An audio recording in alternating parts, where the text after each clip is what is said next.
പിതാവിൻ്റെയും പുത്രൻ്റെയും പരിശുദ്ധാത്മാവിൻ്റെയും നാമത്തിൽ ആമേൻ. എൻ്റെ പ്രിയപ്പെട്ടവർ, ഇന്ന് മെയ് 30 ശനിയാഴ്ച, അമ്മേ പരിശുദ്ധ അമ്മേ, അമ്മേ പരിശുദ്ധമേ, ദൈവമാതാവേ, കൃപാസനത്തിലൂടെ ഞങ്ങൾക്കും ഞങ്ങളുടെ ദേശത്തിനും അമ്മ മധ്യസ്ഥം തേടി തന്ന എല്ലാ അനുഗ്രഹങ്ങൾക്കും കൃപകൾക്കും ഞങ്ങളിപ്പോൾ ഹൃദയം നിറഞ്ഞ നന്ദി പറയുന്നു. അമ്മേ പരിശുദ്ധമേ, ദൈവമാതാവേ, 2004 ഡിസംബർ 7 ഉച്ചകഴിഞ്ഞ് 2:30 കൃപാസനത്തിൽ സംഭവിച്ച അമ്മയുടെ പ്രത്യക്ഷപ്പെടലിനെ കുറിച്ച് തിരുസഭയ്ക്ക് സമർപ്പിച്ചിരിക്കുന്ന പഠനരേഖകളുടെ മേൽ സഭാത്മകമായ പഠനം ആരംഭിക്കുവാൻ ഞങ്ങൾ പ്രാർത്ഥിക്കുന്നു. അമ്മേ പരിശുദ്ധമേ, ഭൂസ്വർലോകങ്ങളുടെ രാജ്ഞിയായ അങ്ങേയ്ക്ക് ഭൗമസംരക്ഷണത്തിനായി പ്രപഞ്ചപ്രകൃതിയെ തന്നെ തിരുസഭ പ്രതിഷ്ഠിക്കുവാൻ ഈ പ്രത്യക്ഷീകരണം വഴി ഇടയാക്കണമേ. പരിശുദ്ധമേ, ജപമാല മാതാവേ, സകല കൃപാസനം പ്രാർത്ഥനയോടും ചേർത്ത് ഞങ്ങളിപ്പോൾ പ്രാർത്ഥിക്കുന്ന ഈ കുടുംബത്തിന്റെ പ്രത്യേക നിയോഗം പറ മക്കളെ.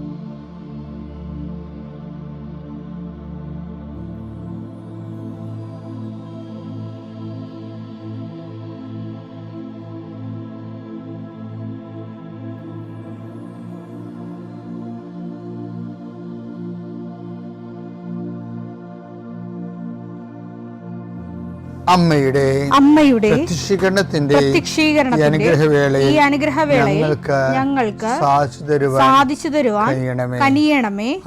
ആമേൻ. വിശ്വാസ പ്രമാണം. സർവശക്തനായ പിതാവും ആകാശത്തിന്റെയും ഭൂമിയുടെയും സൃഷ്ടാവുമായ ദൈവത്തിൽ ഞാൻ വിശ്വസിക്കുന്നു. അവിടുത്തെ ഏകപുത്രനും ഞങ്ങളുടെ കർത്താവുമായ ഈശോമിശിഹായിലും ഞാൻ വിശ്വസിക്കുന്നു.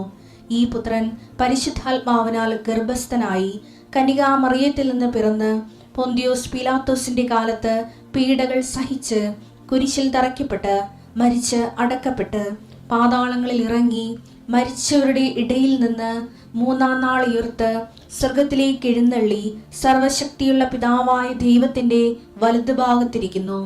അവിടെ നിന്ന് ജീവിക്കുന്നവരെയും മരിച്ചവരെയും വിധിക്കുവാൻ വരുമെന്നും ഞാൻ വിശ്വസിക്കുന്നു. പരിശുദ്ധാത്മാവിലും ഞാൻ വിശ്വസിക്കുന്നു. വിശുദ്ധ കത്തോലിക്കാ സഭയിലും പുണ്യവാന്മാരുടെ ഐക്യത്തിലും പാപങ്ങളുടെ മോചനത്തിലും ശരീരത്തിന്റെ ഉയർപ്പിലും നിത്യമായ ജീവിതത്തിലും ഞാൻ വിശ്വസിക്കുന്നു. ആമേൻ. സുഖസ്ഥനായ ഞങ്ങളുടെ പിതാവേ, അങ്ങയുടെ നാമം പൂജിതമാകണമേ. അങ്ങയുടെ രാജ്യം വരണമേ. അങ്ങയുടെ തിരുമനസ് സ്വർഗത്തിലെ പോലെ ഭൂമിയിലും ആകണമേ. അന്നു വേണ്ടുന്ന ആഹാരം ഇന്ന് ഞങ്ങൾക്ക് തരണമേ. ഞങ്ങളോട് തെറ്റ് ചെയ്യുന്നവരോട് ഞങ്ങൾ ക്ഷമിക്കുന്നത് പോലെ ഞങ്ങളുടെ തെറ്റുകൾ ഞങ്ങളോടും ക്ഷമിക്കണമേ. ഞങ്ങളെ പ്രലോഭനത്തിൽ ഉൾപ്പെടുത്തരുതേ, തിന്മയിൽ ഞങ്ങൾ രക്ഷിക്കണമേ. ആമേൻ. നന്മ നിറഞ്ഞ മറിയമേ, സ്വസ്തി.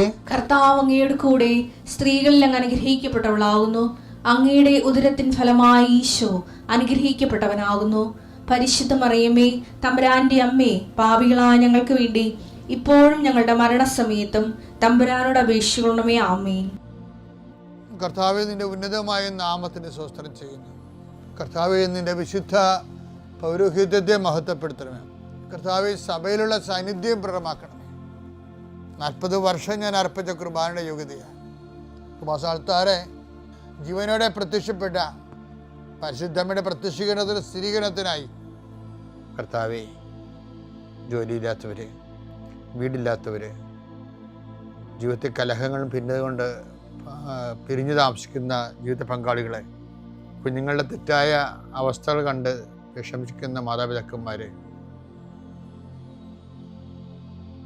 ശാരീരികമായ രോഗങ്ങളെ അവസരപ്പെടുന്നതും രോഗം ആകുന്നതിന് സമയമെടുക്കുന്നില്ലെന്ന് ഓർത്ത് ഉത്കണ്ഠപ്പെടുന്നവരെയും സമർപ്പിച്ച് പ്രാർത്ഥിക്കുന്നു. ഇന്ന് യാത്ര ചെയ്യുന്നവരെ, ഇന്നത്തെ യാത്രയ്ക്ക് വേണ്ടി വിവിധമായ ഒരുക്കിയിരിക്കുന്ന ലക്ഷ്യങ്ങൾ, കണ്ടുമുട്ടുന്ന വ്യക്തികൾ, സംസാരിക്കുന്ന സംഭാഷണങ്ങൾ, എഴുതുന്ന രേഖകൾ, ഒപ്പിടുന്ന ഡോക്യുമെൻറ്റുകൾ, പങ്കെടുക്കുന്ന ഇൻ്റർവ്യൂകൾ, സെൻഡ് ചെയ്യുന്ന മെസ്സേജുകൾ എല്ലാം കർത്താവിൻ്റെ കൃപയാൽ നിറയപ്പെടാനും നീ ഇന്ന് തിരികെ എത്തുന്ന സമയത്ത് കർത്താവിൻ്റെ കൃപ നിന്നെ നിറഞ്ഞു നിന്നുകൊണ്ട് സന്തോഷം വന്ന് ഉറങ്ങുവാനും ഇന്നത്തെ ദിവസം മുൻനിർത്തി നീ കണ്ടുമുട്ടുന്ന ഓരോ നിമിഷങ്ങളെയും, നിൻ്റെ ഓരോ സമയങ്ങളെയും, സന്ദർഭങ്ങളെയും, എല്ലാം സംരംഭങ്ങളെയും പരിശുദ്ധമ്മ ദൈവമാതാവിൻ്റെ മധ്യസ്ഥത്തിൽ രാത്രിയും തിരിച്ചെത്തുന്നവരെ കർത്താവിൻ്റെ നാമത്തിൽ മാതാവിൻ്റെ മധ്യസ്ഥതയും ഞാൻ നിൻ്റെ ജീവിതത്തെയും നിൻ്റെ കുടുംബത്തെയും ഈശോ നാമത്തെ ആശീർവദിക്കുന്നു. എൻ്റെ പ്രിയപ്പെട്ടവരെ, നമ്മുടെ ജീവിതത്തിൽ പലപ്പോഴും നമുക്ക് അസഹനീയമായി തോന്നുന്നത് അനീതി പ്രവർത്തിക്കുന്നതിൻ്റെ കൂടെ ജീവിക്കുമ്പോഴാണ്. കുടുംബത്തിലായാലും എല്ലായിടത്തും ചെറുടെ സ്വകാര്യ താല്പര്യങ്ങൾ സംരക്ഷിക്കേണ്ടി വരുമ്പോൾ അവിടെ സമത്വം പോവുകയും അനീതിക്ക് ബാക്കിയുള്ളവർ ഇരയാകുകയും ചെയ്യും. ഇത് ആദ്യകാലം പോലെ ഈ ഗ്രീക്കുകാരുടെ വിപ്ലവമില്ലേ, അപ്പോസ്തല പ്രവർത്തനം 6:1, ശിഷ്യരുടെ സംഖ്യ വർദ്ധിച്ചുകൊണ്ടിരുന്നു. അക്കാലത്ത് പ്രതിദിനമുള്ള സഹായ വിതരണത്തിൽ തങ്ങളുടെ വിധവകൾ അവഗണിക്കപ്പെടുന്നുവെന്ന് ഗ്രീക്കുകാർ ഹെബ്രായർക്കെതിരെ പിറുപിറുത്തു. ഈ ബൈബിളിലും ലോകചരിത്രത്തിലും ഈ ഹെബ്രായർക്കെതിരെ എന്നുള്ള ഈ വാക്ക് ആവർത്തിക്കുന്നുണ്ട്. കാര്യം യഹൂദർ എവിടെ പോയാലും യഹൂദന്മാർ പല രാജ്യങ്ങളിൽ പോയായിരുന്നല്ലോ, അവർക്ക് അവിടെയെല്ലാം പീഡനങ്ങളാണ് ഉണ്ടായിരുന്നത് എന്ന് പറയുമ്പോഴും എന്തുകൊണ്ട് ഇവരെ ആൾക്കാർ പീഡിപ്പിച്ചു എന്നുള്ള ചോദ്യം നമ്മൾ ആൻസർ ചെയ്യേണ്ടി വരും. അതെന്ന് വെച്ചാൽ ഇവർ എപ്പോഴും മറ്റുള്ളവരെ അവോയ്ഡ് ചെയ്യണ പോലെ മറ്റു രാജ്യക്കാർക്ക് തോന്നും. ഇപ്പോൾ ഇംഗ്ലീഷുകാരുടെ രാജ്യത്ത് ചെന്നപ്പോൾ സ്പാനിഷ് എന്നാണ് ഇവർക്ക് കൂടുതൽ പ്രയാസങ്ങളുണ്ടായത്. പക്ഷേ ഇംഗ്ലീഷ് രാജ്യത്ത് മോശമില്ല ഇവർ. എന്താ കാര്യമാണ്, ഷേക്സ്പിയറിൻ്റെ ഒരു കഥയില്ലേ, ഷേക്സ്പിയറിൻ്റെ കഥയിൽ സെമയോണിച്ച് ഒരു കടം കൊടുത്ത വെനീസിലെ വ്യാപാരി, ദ മർച്ചൻ്റ് ഓഫ് വെനീസ്. അപ്പോൾ ആ വ്യാപാരിയിൽ പണം കടം കൊടുക്കുന്നത് ഒരു യഹൂദനാണ്. അതായത് ഈ വട്ടിപ്പണ പലിശയ്ക്ക് കടം കൊടുക്കണ യഹൂദനാണ്.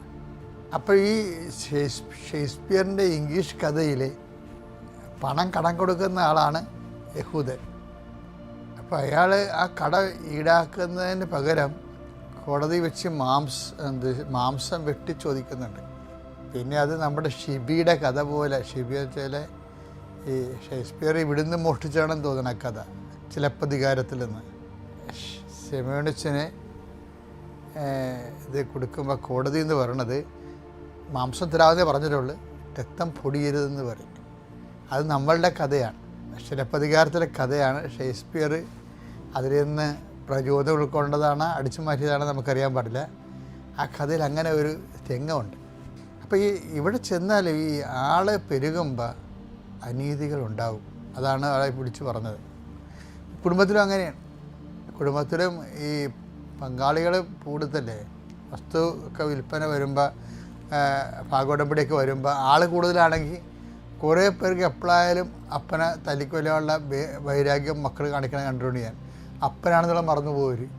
പക്ഷേ പങ്കിട്ട് വന്നപ്പോൾ ചില സ്ഥലം കിട്ടി, സ്ഥലത്തിന് കൂടുതലുണ്ടെങ്കിലും അവന് വരുമാനമൊന്നുമില്ല.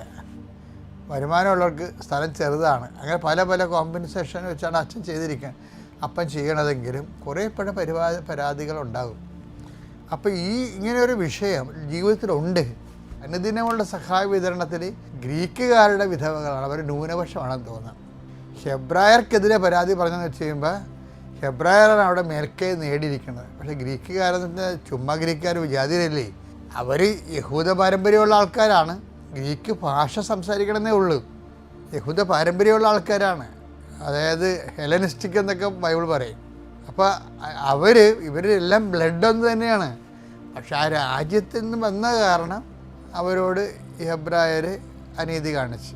അപ്പം അങ്ങനെയാണ് പിന്നെ പത്രോസ് പറയണത്, ഞങ്ങൾ ഭക്ഷണ മേശ വന്ന് അതിനു വേണ്ടി തലയിടാൻ ഞങ്ങൾക്ക് നേരെയില്ല, ഞങ്ങൾക്ക് അതിനു വേണ്ടിയുള്ള അഭിഷേകമല്ല, ഞങ്ങൾക്ക് കർത്താവിൻ്റെ വചനം പങ്കുവെക്കാനുള്ള അഭിഷേകമാണ്. നിങ്ങളുടെ കൂട്ടത്തിൽ നിന്ന് ആൾക്കാരെ തിരഞ്ഞെടുത്തിട്ട് കൃപയുള്ളവരുടെ മേൽ ഞങ്ങൾ കൈവെക്കാം. അങ്ങനെ ഡയക്കണേറ്റ് ഉണ്ടാകണത് ഡീക്കൻ. പിന്നീട് കുറേ കാലത്ത് സഭയിൽ ഡീക്കന്മാരില്ലായിരുന്നു. പിന്നെ വന്നപ്പോൾ ആദ്യത്തെ ഡീക്കന്മാരല്ല വന്നത്, ലിറ്റർജിക്കൽ ഡീക്കന്മാരാണ് വന്നത്. അപ്പം സഭയുടെ ഹിസ്റ്ററിയിൽ ആദ്യം ഉണ്ടായിരുന്നത് സഭയുടെ സാമൂഹ്യനീതി സംരക്ഷിക്കുന്ന ആൾക്കാരായിരുന്നു അവർ. അപ്പോൾ അത് പ്രോസസ് ഓഫ് ടൈമിൽ അങ്ങനെ സംഭവിച്ചതാണ്. അപ്പോൾ ഞാൻ പറഞ്ഞുകൊണ്ടിരിക്കുന്ന കാര്യത്തിൽ ഒരു സമൂഹം മുന്നോട്ട് പോകുമ്പോൾ ചിലയിടത്ത് ആൾ കൂടിയും കുറച്ച് ആൾ കുറഞ്ഞും, ചിലയിടത്ത് ഉച്ചനീചത്വം കുറച്ച് അവഗണനയും ഒക്കെ സംഭവിക്കുമ്പോൾ അനീതി ഉണ്ടാകും. അനീതി ഉണ്ടാകുമ്പോൾ ചില ആൾക്കാരെ സഹിക്കും, ചില ആൾക്കാർ ഫൈറ്റ് ചെയ്യും അതിനെതിരെ. പക്ഷേ സുവിശേഷത്തിനൊരു നിലപാടിൽ സുവിശേഷ നിലപാട് എന്ന് പറയുന്നത് നിങ്ങൾക്ക് സഹിക്കാനുള്ള കൃപ, അവന് വേണ്ടി സഹിക്കാൻ വേണ്ടി കൂടിയാണ്. ഇപ്പോൾ 1:29 ക്രിസ്തുവിൽ വിശ്വസിക്കാൻ മാത്രമല്ല, വിശ്വസിക്കുന്നതിൻ്റെ ഭാഗമായിട്ടേ വിശ്വാസം ഒരു സാങ്കേതിക അർത്ഥത്തിൽ മാത്രമല്ല, വിശ്വസിക്കാൻ മാത്രമല്ല, അവന് വേണ്ടി സഹിക്കാൻ കൂടിയുള്ള അനുഗ്രഹം, സഹിക്കാൻ വേണ്ടിയുള്ള അനുഗ്രഹം, അവന് വേണ്ടി സഹിക്കാൻ കൂടിയുള്ള അനുഗ്രഹം അവനെ പ്രതി നിങ്ങൾക്ക് ലഭിച്ചിരിക്കുന്നു. അപ്പോൾ ഈ ക്രിസ്തുവിനെ സ്വീകരിക്കുമ്പോൾ ആ വിശ്വാസം മാത്രമല്ല, പിന്നെ എന്താ ഉള്ളത്, അതിൻ്റെ സെക്കൻഡ് ഗ്രേഡിൽ അവന് വേണ്ടി സഹിക്കാൻ വേണ്ടി കൂടിയുള്ള കൃപ കിട്ടിയാൽ മാത്രമേ, അതിൻ്റെ അക്സസറി അതാണേ, അവന് വേണ്ടി സഹിക്കാൻ വേണ്ടി കൂടിയുള്ള കൃപ കിട്ടിയാൽ മാത്രമേ ക്രിസ്തു നിലനിന്ന് പോരത്തുള്ളൂ നമ്മളിൽ. അല്ലെങ്കിൽ ക്രിസ്തു ആവിയായി പോകും. പക്ഷേ അതായത് ക്രിസ്തുവിനെ നമ്മൾ നിലനിർത്തുക എന്ന് പറയുമ്പോൾ സഹനത്തിൻ്റെ ഒരു കണ്ടൻറ്റ്, ക്രിസ്തുവിൻ്റെ കൃപ കൾച്ചർ ചെയ്ത് വരണത് ആ സഹനത്തിൻ്റെ ഒരു കണ്ടൻറ്റ് ഉണ്ടെങ്കിൽ മാത്രമാണ് ക്രിസ്തു നമ്മളിൽ വളർന്നു വരണത്, നഴ്സറി ചെയ്ത് വരണത്. അതുകൊണ്ട് പൗലോസപ്പോസ്തലൻ ചോദിക്കുകയും പറ്റാൻ കഴിവുണ്ടെങ്കിൽ സഹിക്കുന്നതാണ് നല്ലതെന്നൊക്കെ പറയും പൗലോസപ്പോസ്തലൻ. അതാണ് ആദിമസഭയുടെ നിലപാടതാണ്. അപ്പോൾ അതറിയണമെങ്കിലേ 1 കൊരിന്ത്യർ 6:7 എടുത്തേ. നിങ്ങൾ തമ്മിൽ വ്യവഹാരങ്ങൾ ഉണ്ടാകുന്നത് തന്നെ നിങ്ങളുടെ പരാജയമാണ്. എന്തുകൊണ്ട് ദ്രോഹം, അനീതി നിങ്ങൾക്ക് ക്ഷമിച്ചുകൂടാ, വഞ്ചന സഹിച്ചുകൂടാ. അപ്പം സഹിക്കാൻ കൃപയുണ്ടവനുണ്ടെങ്കിൽ യുദ്ധത്തിന് പോകണ്ടെന്നുള്ള അർത്ഥമാണ് എൻ്റെ ഉള്ളത്. അത് ഓരോരുത്തരുടെ കൃപയുടെ അടിസ്ഥാനത്തിലാണ്. പക്ഷേ സഹിക്കാൻ പറ്റുന്നുണ്ടെങ്കിൽ അല്ല, അനീതി മസ്റ്റായിട്ടുണ്ടാകും.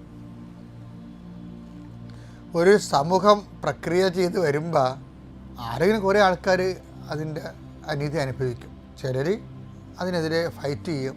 ചില ആൾക്കാർ ക്രിസ്തുവിൻ്റെ സഹനത്തിൻ്റെ പോരായ്മ ആയിട്ട് ഞാൻ എൻ്റെ ശരീരത്തിൽ സംഭവിച്ച അതിൻ്റെ കൃപയാക്കി മാറ്റും. കൊളോസോസ് 1:24 നിങ്ങളെ പ്രതിയുള്ള പീഡകളിൽ ഞാൻ സന്തോഷിക്കുന്നു. സഭയാകുന്ന തൻ്റെ ശരീരത്തെ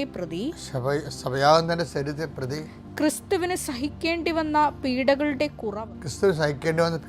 കുറവ് എൻ്റെ ശരീരത്തിൽ ഞാൻ നികത്തുന്നു. ഒരു മനുഷ്യൻ എന്ന നിലയിലെ എന്തെങ്കിലും കുറവ് കർത്താവിൻ്റെ പീഡകൾക്ക് ഉണ്ടായിട്ടുണ്ടെങ്കിൽ കർത്താവിൻ്റെ ശരീരം എന്ന രീതിയിൽ സഭയോട് ചേർന്ന് നമ്മളത് സഹിക്കുന്നു. അപ്പോൾ അതൊരു കൃപയാണ്. അതിന് ചിലർക്ക് അതിനുള്ള കഴിവുണ്ട്. കൃപ അതിൽ ക്രിസ്തു ഈ കൾച്ചറിങ്ങിലാണ് ക്രിസ്തു വളർന്നു വരണത് നമ്മളിൽ. അപ്പോൾ ക്രിസ്തു വളർന്നു വരണമെന്നുള്ളതിന് നമുക്ക് ആഗ്രഹം ഉണ്ടെങ്കിൽ ഈ സഹനം അതിൻ്റെ വളവും വെള്ളവുമായിട്ട് ഉപയോഗിക്കാവുന്നതാണ് എന്ന് സൂചനയാണ്. അപ്പോൾ ആവശ്യമില്ലാത്ത രീതിയിൽ നിങ്ങൾ പൊട്ടിത്തെറിക്കുകയോ അതെല്ലാം ക്രിസ്തുവിനെ നേടാൻ വേണ്ടി ഉള്ള ഒരു മാർഗമായി സ്വീകരിക്കാൻ പറ്റുമെങ്കിൽ, അല്ലെങ്കിൽ പറ്റുന്നില്ലെങ്കിൽ അതിനുള്ള സാധ്യത തേടുകയും ക്രിസ്തുവിൽ വളരുകയും ചെയ്യാൻ നിങ്ങളുടെ സഹന സാഹചര്യം പ്രയോജനപ്പെടുത്തണമെന്നാണ് ഈ സുവിശേഷത്തിൻ്റെ ഒരു ചൈതന്യം. പിതാവിൻ്റെയും പുത്രൻ്റെയും പരിശുദ്ധാത്മാവിൻ്റെയും നാമത്തിൽ.